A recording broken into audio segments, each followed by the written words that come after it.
So, good evening, children. I hope all of you are doing good. Okay. Uh, if you can recollect your memory a little bit, last class we have just stopped where, if I am not wrong, we have read up to Rowlatt Satyagraha. Okay. So, if you can remember, I have told you that what was Rowlatt Act. Okay. But still, once more, I'll just take a recap on particular that topic, that Rowlatt Act. Through this act, it gave enormous power to police department, where they could easily arrest any political leaders who are involved in any political activities which are against the government without any trial, and they could jail them for minimum of 2 years. So, that was Rowlatt Act. So, when this act was passed, common people are really upset with that, and as well as the political leaders, okay, along with Gandhiji, they are not ready to accept this. So, as a result, what happened?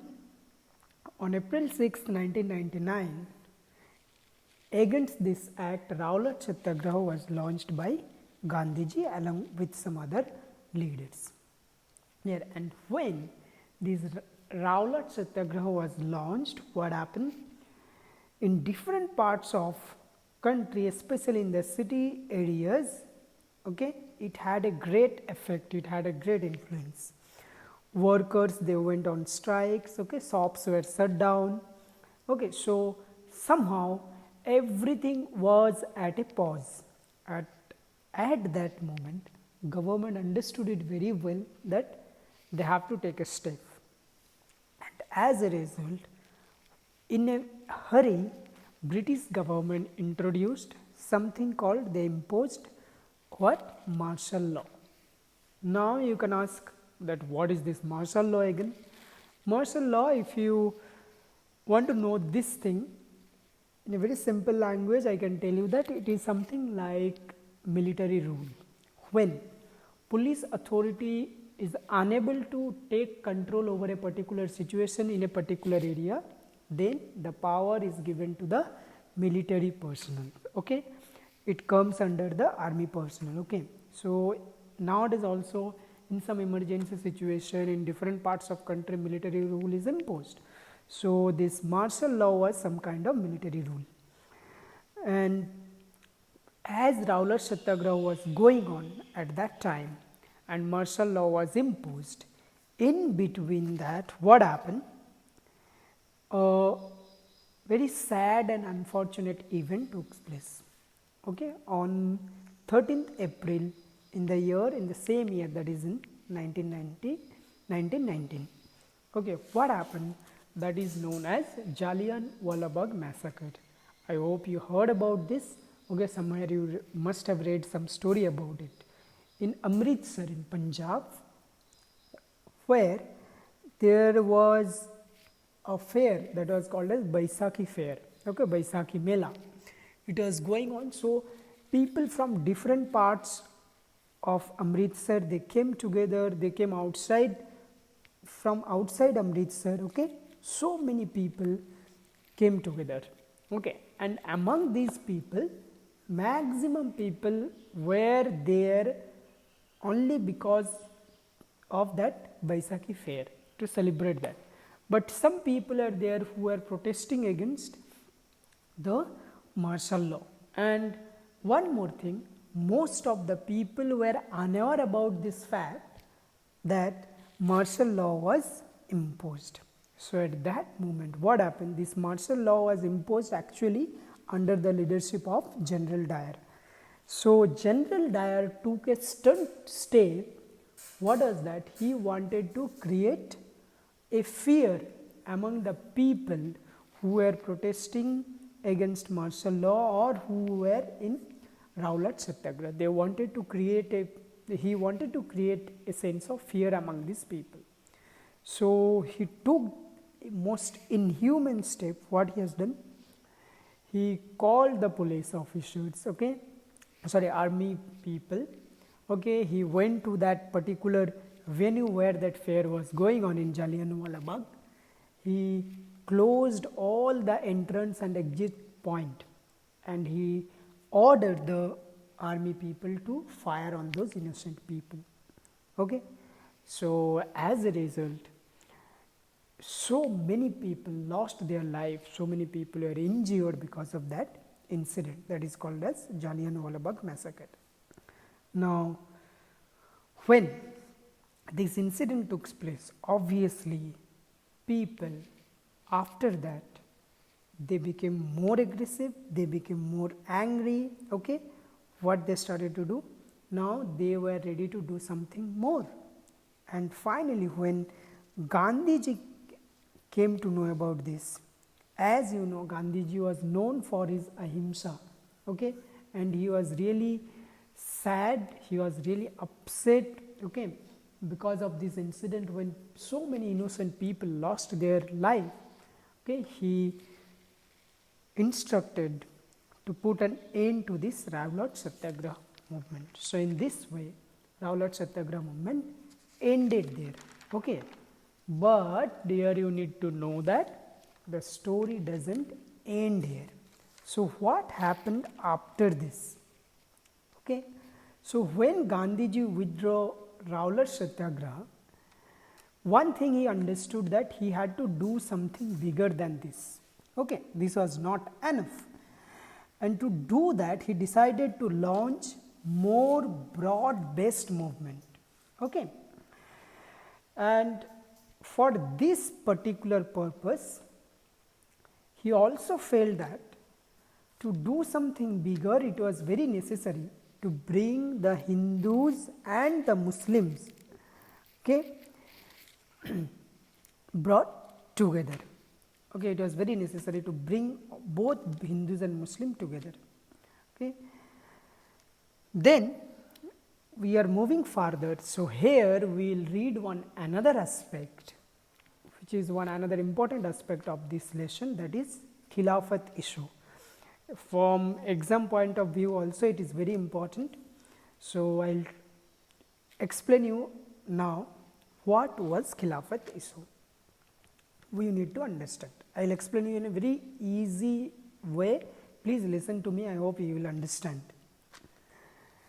What happened actually, First World War ended with the defeat of Ottoman Empire.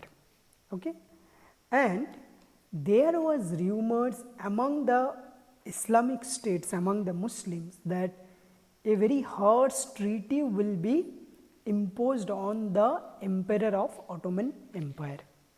Clear? Now who was this Ottoman Emperor? Ottoman Emperor was the spiritual head of the Muslims or Islamic state. The emperor of Ottoman Empire was the spiritual head of the Islamic state. Like you can take example for Christianity. For Christians we have something called Pope. Same way for Muslims, the spiritual head of those Islamic state was the emperor of Ottoman Empire, who was also called as Khalifa. I hope you have heard this term. Okay, Khalifa or Khalif. Clear? Now, as that rumor was there among those Muslims that harsh treaty will be imposed against the Khalifa or the emperor of Ottoman Empire. So to protect and defend Khalifa's power, Khilafat Committee was founded in Bombay on March 1919. This committee was established to protect those to protect those spiritual head of the Islamic State, who was called as Khalifa. And when this committee was established in Bombay, at that time two young Muslim leaders named what? Muhammad Ali and Sougata Ali. They spoke to Gandhiji on the matter, on this particular matter, and they also decided to start a Satyagraha movement. Clear? And when they spoke to Gandhiji, and I have already mentioned that, I have already told you that Gandhiji also wanted to bring the Hindu Muslims together. So it gave him the golden opportunity to bring the Hindu and Muslims together. Then later on, in the month of September in the year 1920, At Calcutta session of Congress, Gandhiji spoke about this idea and he convinced other leaders of Congress, and they decided to start a non-cooperation movement or non-cooperation movement for Swaraj Khilafat issue, on Swaraj Khilafat issue. Okay. Now, till now whatever I have said you, okay, basically I have said about like what was Khilafat issue, then how Rowlatt Satyagraha was stopped, I have explained you. So, I hope you understood this much. Clear? You have to understand what was Khilafat issue. Now, if we have, as we have read so far, and we came to know that planning was going on for what? To start something called as non-cooperation movement. Now, we need to understand that what was non-cooperation movement. Let us find out. In the year 1909, Gandhiji wrote in his book named Hind Swaraj. In this book, he had written that the British rule in India started with the help of the cooperation of the Indians. What it means? It means that British started their rule with the help of the Indian people. Clear? Now, until after that, it was going on, the British rule was going on, or it prevailed in India because Indians were cooperating them. So, what was his idea? That if Indians will start, Indian will not cooperate the British or British officers, definitely the British rule will shake in India, and maybe it will end very soon. The moment Indians will stop cooperating the British, and we will get Swaraj within a very short period of time. But you know, very unfortunate, like there is a proverb like हम जैसे सोचते हैं ऐसे होता नहीं है. So nothing happened like this, whatever Gandhiji thought. And one more thing you need to know here, that in the beginning, Congress also was not supporting non-cooperation movement. Why? There are two reasons. That though Gandhiji he made some of the Congress leader agree with this, but in the beginning the whole Congress, they were not ready to support this particular movement that was called as non-cooperation movement. Now, two reasons were there why they were not supporting in the beginning. Because as per the discussion, the Congress was supposed to boycott council election. Okay, they were supposed to boycott the election, council election, but Congress was not ready to do this. This was one reason, and the other reason was that the Congress leader also afraid about this. They also thought that maybe there will be unprecedented violence in different parts of the country because of this movement. Clear? Because already they have seen when Rowlatt Satyagraha was going on, when people went on for strike, okay, they shut down the clothes, okay, shop, etc., etc. Okay. So they had the fear that, and people are already upset with the Jallianwala Bagh massacre. So Congress leader had the fear that when you start non-cooperation movement, maybe there will be more violence in different parts of the country. So because of these two reasons, they were not ready to accept this. But what happened? Somehow Gandhiji discussed with them and he convinced again. So on December 1920, in Nagpur session of Congress, the Congress adopted the non-cooperation movement. So finally they were agreed. So when they agreed, now अब तो होना ही था, movement अब तो start होना ही था. So now what happened? The non-cooperation movement started.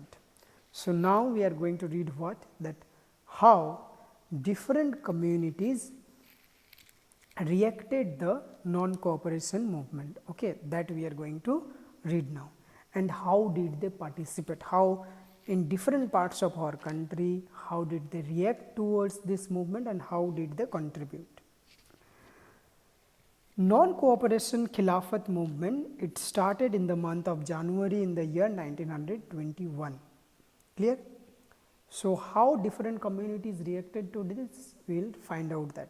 So first let us speak about the middle class people. When non-cooperation movement started, in the beginning, thousands of students, teachers, they left the government schools and colleges, headmasters, they resigned from their post, lawyers, they gave up their legal practices. Okay? Not only this, in all the provinces, council election was boycotted except Madras, where one party called a Justice Party took part in the election. But except this, in all the provinces in our country, the council election was boycotted. Not only this, people started to boycott foreign cloth, okay, which was available in India, and which made possible to and the people also made possible to shut down the liquor shop. Okay. Why they shut down the liquor shop? Because it was one kind of protest against the British government and their policy. Now, when all these things happened, as people started not to use foreign clothes, it had a very bad effect on British economy. Why? In the year 1921 and 1922, what happened? Import of foreign cloth came down by nearly 50%, because people are not using those clothes, so there is no demand for those clothes in India. So instead of that, people started to use what? Khadi clothes. You have heard about khadi, okay, which was basically made in India. Clear? So this way the people started to contribute towards the non-cooperation movement. But in the cities, what happened? This movement was a bit slow. Why? There is also some reasons, and these movement also had, these steps also had some drawbacks. What were those drawbacks? I will tell you. See, people started not to use foreign clothes, they started to use khadi clothes. Okay. I hope if you have little bit idea, if you had gone some time to market, you must have heard about khadi cloth. Those are really very costly, because it is made up of pure cotton, khadi. Okay. So as it was very expensive, people are not able to use those kind of cloth material for a long period of time. So again they had gone for which option? For the foreign cloth, which are cheaper than this. Not only this, as I have said you, so many students left government schools, teachers also left government schools, but there are very less number of Indian institutions. Okay. So how many days you can be in home? Being a student you can't be, or being a teacher also you can't be. So again they had joined back to the government schools. Lawyers, they also didn't have any job.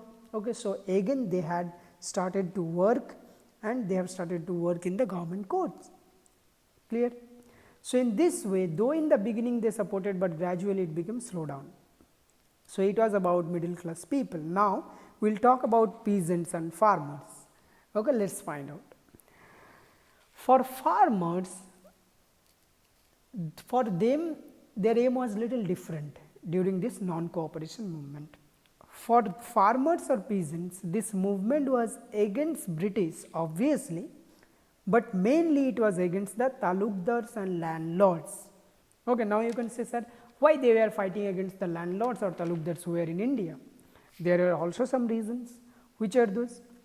The reasons were that these talukdars and landlords, they started to demand high rent from the farmers, because they were actually cultivating the land provided by the landlords. So they started to demand for high rent for those lands, and they started to impose various different variety of taxes on those farmers. Clear? Which was actually farmers are not able to pay back those. So as a result, what happened? Farmers are upset about this. Not only this, some peasants, some farmers are also supposed to do something called as beggar. Now what is beggar?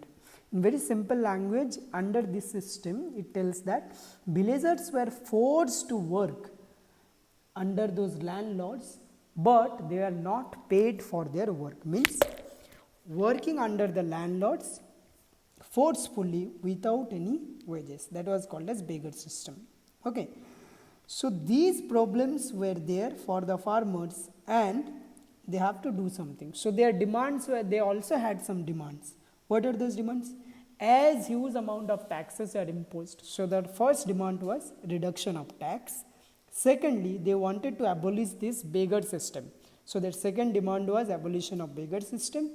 Third one, that was social boycott of oppressive landlords. Now what is oppressive? Last class I have explained you. Okay, so they wanted to boycott these oppressive landlords who were never cared about the welfare of the farmers. So this was the story of the farmers or the peasants. Now, as a result, what happened? These farmers or peasants, what they did, in the form of, as they started to protest against the government and non-cooperation movement was going on, no services were provided to the landlords. Like earlier days, different types of services provided by the common people who are working class people, like someone was barber, someone was cobbler, someone was washerman. Okay, so all these group of people were not ready to, they have stopped providing all these facilities to these landlords because they were fed up with the policies introduced by these landlords or talukdars. Clear? And finally they are very angry, they wanted to fulfill their demand, they wanted to bring some changes. So as a result, what happened? These talukdars and landlords were attacked by these people. Clear? There was a leader of the peasants in Oudh, his name was Baba Ramchandra, who formed one committee called as Oudh Kisan Sabha along with Jawaharlal Nehru and some other leaders. Okay, so this committee was fighting for the rights of these farmers. Clear? So it's all about the story of the farmers. So in the next class, we will discuss about that how other communities, like you can take example of the tribal people, the plantation workers, how they contributed towards this non-cooperation movement and how they reacted. Okay, so in the next class, we will continue the discuss. I hope till now you understood it. Clear? I have tried my level best to keep it very simple. And I hope you are getting whatever I am explaining you. So like the last class, if you have any doubts, just post those things in the WhatsApp group. I will be available for 1 hour. Clear? I hope you got my point. Clear? But again, I will repeat what I have said in the last class. Be safe, be in your home, and please read the textbook. Please go through the textbook. Textbooks are really helpful for you. Clear? Go through the textbook and start writing the exercise question answer